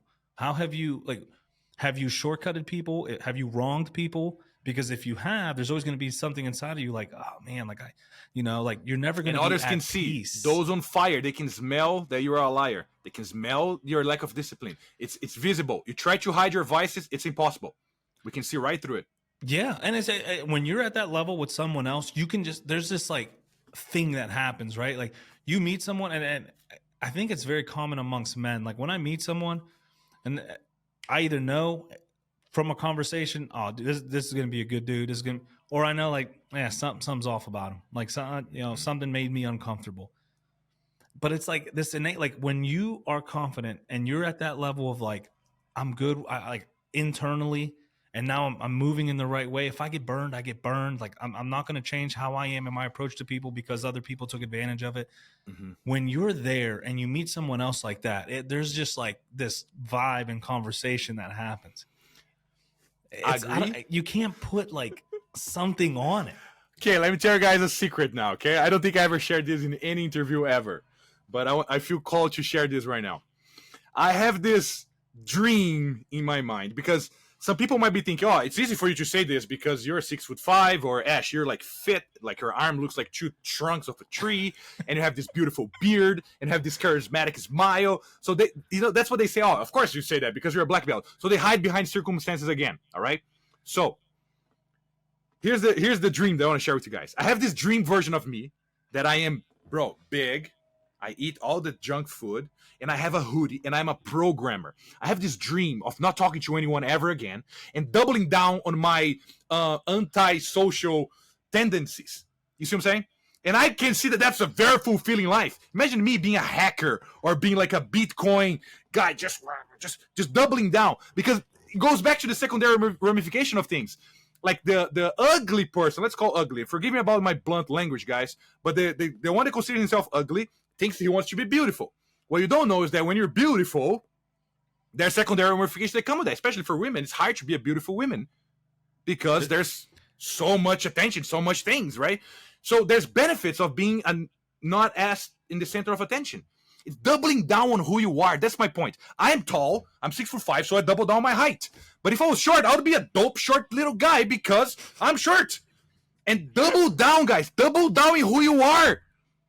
Now, if you want, there are a few things we can change, right? And then if you call to change, bro, live a healthier lifestyle, live in truth, live in alignment with your values, and there's a lot of value to that. But I have some friends, bro, and I tell you this: I have a friend that he's a liar. He's a straight up liar. Honesty, dude. I just love. No, you're just like, boom. I have a friend. Bro, he's a liar. Ish, he's a liar. But I respect him. You know why? Because he tells me that he's a liar. And he tells me all the lies. Oh, no, I don't know if all the lies. There's always a little something going on. But he's like, man, I'm a liar. And I lied because of this and this and this. And then he doubles down on his own lying qualities. Why am I saying this? Am I telling you to lie? No. I'm saying this. It's not about the circumstances. Find out who you are. Double down on that, brother. Own it. And that's why I'm saying this, because issues talk about someone that enters a room and they just own it. There's just that thing that happens. And chances are that they're owning who they are. No matter the outcome, no matter if people like it or not. That's just who I am today. And tomorrow we'll see. That's who I am today, and tomorrow we'll see. I like that. Dude, normally I would take little bits that can help empower people and stuff. I don't think I can post a 2-hour video on Instagram. Just be like, hey, look, how do you pick shorts from such a great conversation? Thank you, bro. But that's so true. And on the opposite side of that, you're saying he owns he's a liar, and this, it's like just being true, and being true doesn't he's a liar. Yes. Is he being true? Yes, because he's owning that's where he's at right now. Okay. That's where he's at. And I don't commend his behavior, guys. Don't get me wrong. I tell him all the time, so bro, I'm ready for you to come out of that, because I don't think that's healthy. X, Y. So I'm still truth to him, but still there's truth, and he's true to you. Doesn't mean you're both where you need to be or should, but there's judgment. There's a beautiful thing in that, True. When you and let's go back to jiu-jitsu. When you roll with a honest black belt, right? He can destroy me. Boom. Like when I rolled with someone in a black belt and they destroy me, I don't get anything from that. I'm like, oh, he showed me what he can do. Great. But when you roll with someone and you're like, I'm like, oh man, I got him in this. Oh, he got it. He took it away. Man, I'm going to get him in this and that. That's an honest person. He's being honest, he's getting a rep. He's working his stuff, but he's also letting me work. He's not telling me that wrong, but that bad. Letting me work, letting me be myself, letting me come to him as I am. He's coming to me as he is. And there's a beautiful thing that's happening, right? Yeah. Is he getting the best work? Probably not. But is he getting work? Yes. He's rolling. He's trying new things out because he gets to, because I'm not at the level that would threaten him in certain ways, right? I'm learning. I'm new or newer compared to people who've been doing it for 20 years. But I'm also getting work, and I'm not getting shut down. I'm able to explore things, and I get somewhere, and then he takes it away. And now I have to defend. And now, so there's a beautiful thing of meeting people where they're at and then meeting you where you're at and still being true. Is he being a dishonest black belt because he didn't break my arm and make me tap in 3 seconds? No, not really. No. But that's how we should approach people in life, right? Like, this friend is a liar. Yeah, you can go up to him, hey, you're a liar. I'm not talking, you're a liar. Or you can be like, okay, right. Are you going to be mad if a snake bites you? Are you going to be mad at yourself, or are you going to be mad at the snake? There you go. You know a snake bites. You approach the snake bites you. Are you like, the damn snake, you bit me? No, you're like, why did I get so close to the snake? Exactly. And that's a metaphor of like, if you know where people are, you can approach them accordingly, with respect, with integrity, with honesty. Yeah. And that's when you know where you are too, right, Ish? And a lot of us enter jiu-jitsu, we don't really know who we are. We don't know what we stand for. We don't even know if we know how to fight. So then we end up adopting attributes of self-proclaimed champions or self-proclaimed masters. And guys, I have to tell you, but if you guys knew what I know about the legends of the sport or of the history, I don't think that you guys would be feeling this way, because the truth is hidden. The truth is hidden. People don't appreciate truth. It's hard, man. Do you think it's hard for me to burn my belt and go publicly? It's not easy. But guess what? I will not have it any other way because of my truth. So I'm willing to bite that bullet and deal with the consequences. And I know it's hard. I'm, not to shame anyone. Like I said, that's not my intent at all. But I have to call it out, because if I'm trying to give the power back to the individual, I have to call the individual out. Some of them will hate. Some of them will wake up, and some of them will double down themselves and freaking make it happen, because we only live once, my brother. And people are too afraid to talk about that. And that is the truth. Nothing is guaranteed. I think a lot of people are afraid of the what if, right? Like, what if people hate me? Or what if I make the wrong people mad? And like I've said this before on this podcast, like, this podcast is for anyone, not for everyone. Anyone can come in and get something from it. Not everyone will come in and get something from it. Not everyone will agree with me, but anyone can. That's how I try to approach things. It's like jiu-jitsu. Jiu-jitsu is for anyone. Anyone can come in, but it's not for everyone. Jiu-jitsu is not for everyone. If you don't want to, if you come in with the wrong intentions, you come in with ego, jiu-jitsu is not for you. Like what jiu-jitsu stands for, it's not for you. Yep. It could be if you come in with the right intention, it could be for you. But there's some things that you need to work on before you come in, right? Like, you don't have to be like, I don't want to start jiu-jitsu, like I'll get beat up. That's fine. That's the whole premise of coming in, because you want to learn something. Like, I don't want to be a millionaire because I don't have $1 million. Well, no, you have to build to that. Well, making $1 million is scary. Yeah. I mean, are you willing? Or any industry, like, oh man, I don't want to run my own, like real estate. I don't want to run my own office. I don't even sell houses. It's like, well, you got to start somewhere. Like, I think a lot of times, and this is all to go into like, man, I don't want to speak up because it's like, you have to start somewhere. You have to start somewhere. Don't knock where you're at. If you want to get to where you're going, you can't knock where you're at. You have to acknowledge that, own it, and then start the path. And anything worth it's not easy, in my opinion.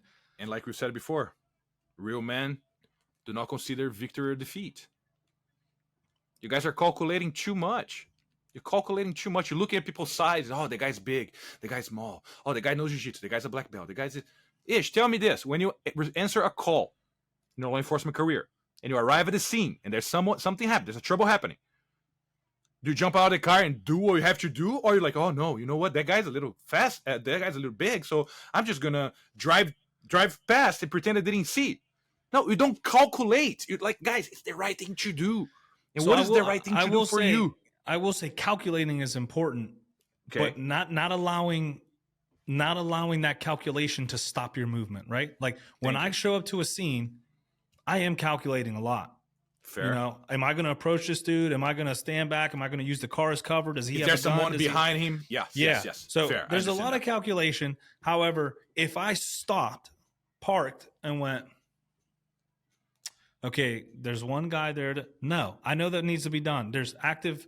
There we go. You hear someone screaming, someone's getting hit. You're calculating. However, it's not stopping your movement. You know what needs to be done. You're moving to that goal as you are calculating. The problem with the calculating is when people go, and it happened to me with the podcast, right? Okay. I need Over good, calculating. I need a good audio. Before I start, I need good audio. I bought very expensive mics. Well, I need a good camera because with good audio, I need a good camera. Bought a very expensive camera. Well, I have the good stuff. I need the good software. I bought the good software. Well, all this is very like a lot of demand on a laptop. I need the best laptop. Bought the best laptop. And at the end of the day, I sat here with all this stuff that I needed and never started the podcast until one day I was like, I just need to do it. Everything else. And like, so I started with all the best stuff.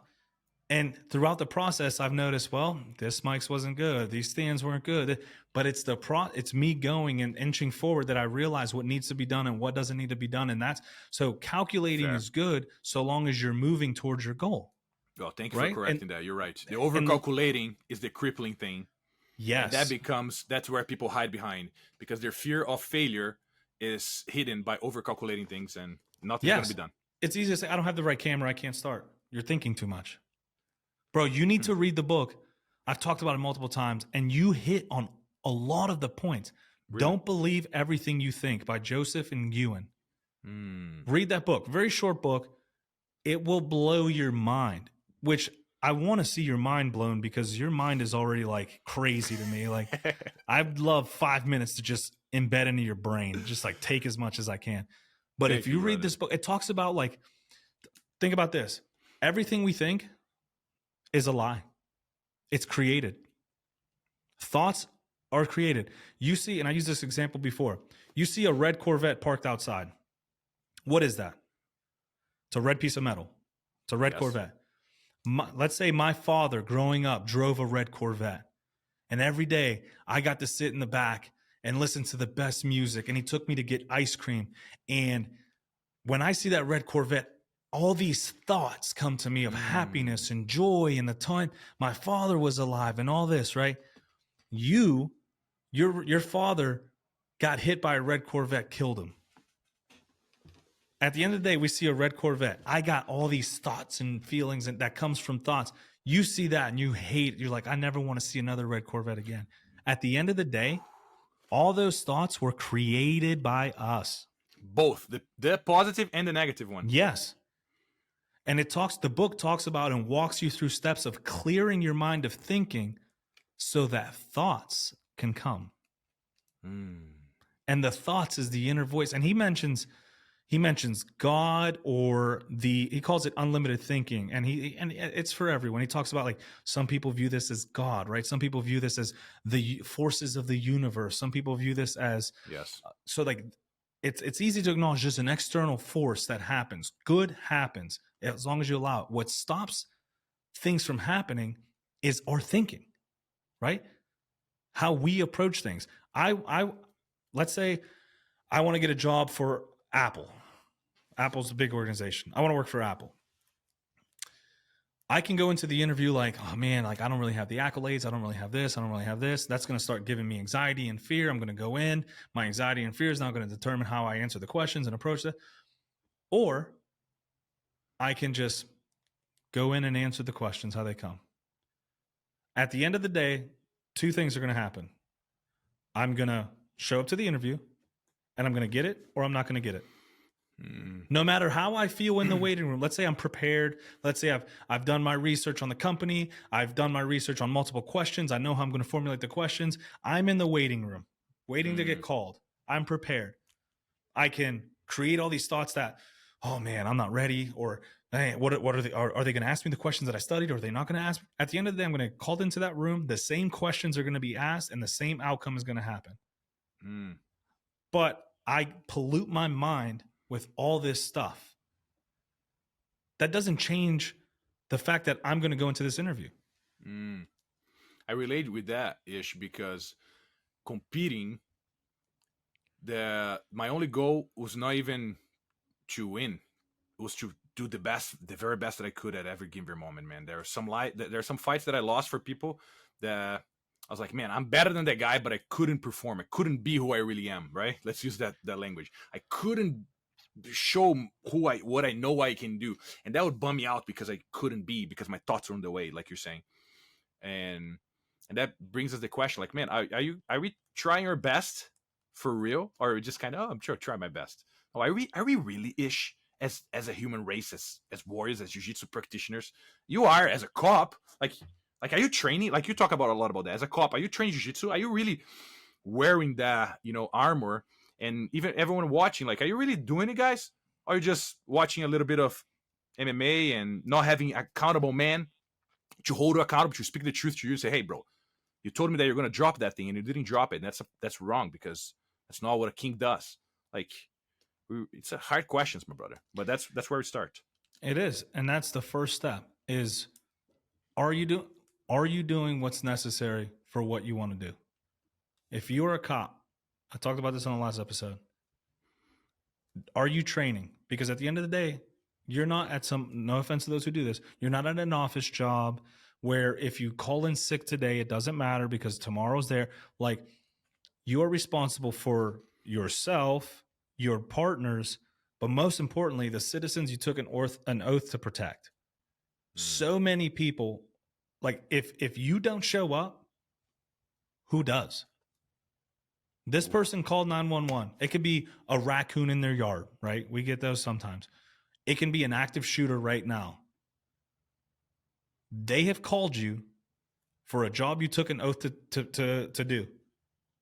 If you decide as you're driving there, let's say the Walmart's getting shot up, and you're like, man, I'm scared, and you go, what happens? No one shows up. No one shows up. And you're going to tell me you don't have enough time to train? That's the excuse you give me. Or they're not paying me to train. Let me get this right. You have a job that has certain requirements. You have certain abilities you have to do. And because you don't get paid, you're not training. Instead of taking it upon yourself because you know that's a requirement. If I want to show up at my best, these are things I need to do. Yeah. You don't have time. However, you just told me during roll call how you spent 4 hours drinking bourbon and watching TV last night, which is cool. That's what you want to do. That's awesome. But if the situation ever comes up and you fall short, you have to be comfortable with the finger being pointed at you. If you can die at peace, knowing, hey, I chose this and I die with that. I guess at the end of the day, that's all we can ask for. When God pulls our card, we're satisfied, we're happy, and our eyes closed going, I did all I came to do. I did all you expected of me. I'm good. If you can't do that, there's some things you need to start changing. Yeah. Ish, I hear you, man. And there's a lot of pain in this world, especially in men. And I think that a lot of people listening to this, they feel inadequate. They feel like, oh, I cannot do that. Like we talked before, like, oh, this is not for me. I'm only this. I'm only a cop. I'm only a Brazilian. Don't you think I have these thoughts too? I'm only this. Like, we all have it, my brother. But let me tell you this, guys. You are more powerful than you know. You can do it, my man. You really can. You have the fire of willingness burning inside of your heart. But it's going to be hard. Every single day, it's going to be hard. But how can a man die better? We talked about it before. Where can people, I want to change. I want to see what this is about. Man, listening to this episode really did something to me. Where can people follow you more and get into this campaign and start diving into what this thing you're providing people? Where can people get more information on that?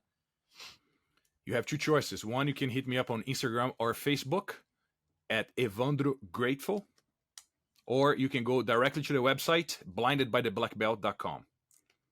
Those two paths will take you directly to me and to the content that I created to hopefully get rid of you guys. And that's a good slogan to go off of, because at the end of the day, like, even when I train people, I'm like, I hope to get to a place where you don't need me anymore. Yeah, because that means you've leveled up. Because I have that goal. I have that goal to level up. So if you pass me, phenomenal. That is amazing. Yep. And I highly encourage you, if you're listening to this and and let's not get, I don't want to be, I'm Puerto Rican, so I can be very dramatic, right? So like, Okay. not to be dramatic. If you're listening to this and you're like, man, this dude sounds pretty dope. I kind of like what he has to say. Let me see some more. Highly advise you to go check this out. And on the dramatic side, if you have a fire in you right now that you closed this one time already and you came back to the podcast because you just had to go train or you just had to go do something, and like, or you're listening to this at the gym because you got a mid episode and you're like, dude, this dude was on some stuff today, and now you're working out and you're listening to me talk, and highly advise you go check it out, because that's the fire I walk with every day. And when I watch these videos, I was like, and I thought I was on fire. And this dude just like, it's a 45-minute video of, we've been talking for what, an hour and a half. It's 45 minutes of this dude just by himself speaking nonstop, just fuel. So if you think this episode was cool, there's 43 more minutes of that going on. Yep. And if you like that one, then you're going to enter a portal, and then there's 164 videos of a big curriculum that I wrote about the 5 pillars of power, which is how to give men the willingness of warriors, the serenity of samurais, the joy of a child, the wealth of kings. The wealth of kings is not gold. It's not sitting in a throne room. It is that very thing that made kings worth being followed into the battlefield. Because real kings, my brother, they don't hide behind castles and organizations. They're on the front lines leading their people. And what are those attributes? If you want to regain those, we talk about in king-like wealth. And then lastly, zen-like freedom, which is how to detach from these things. And I just want to touch on something here, Ish, which is the fire that you hear in my voice, the fire that you hear in Ish's voice. This, if you're fired up right now, like, man, there's something here. Let me tell you something. This is you, brother. I am just pulling from your throat the very thing that it's already in you. I am not the guy. Ish is not the guy. You are the guy. You just forget that too often, and you have no reliable way of getting it back. Then you need to watch a new podcast. Then you need to go train jiu-jitsu. Then you need to buy something new. No.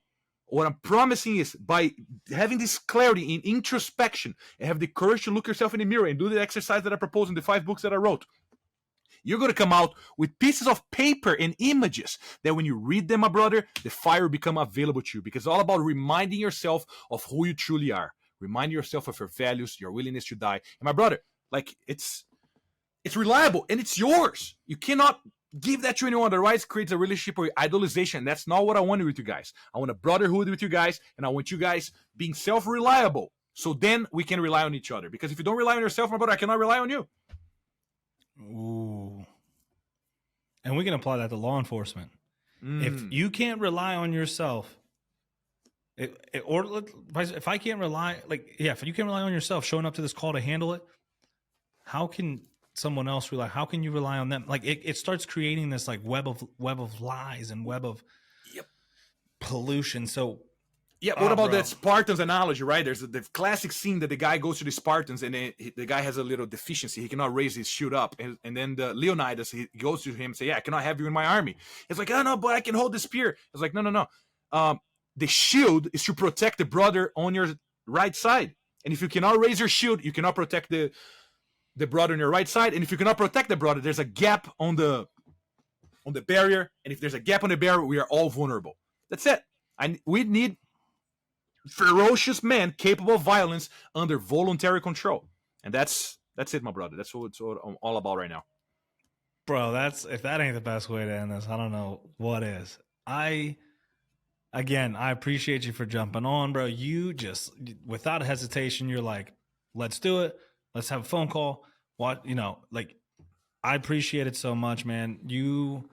If there were 4 more men like you in the world, it'd be a different place. So imagine if us as a society, us as people can grow slowly to just bettering ourselves in the community around us. If everyone approached it the same way, life would be different. So I appreciate you, my man. I appreciate you for jumping on, Brian. This is the one with Evandro Nunes. Follow him on social media. Follow what he has to say.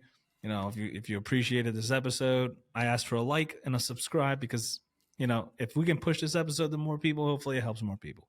I don't get paid for anything. So what I say is what I fall on what I say, my honor and my word. Those are the only two things I had growing up, and I will die for those things always. So if I'm pushing something, it's because I believe in it. So, bro, I appreciate you.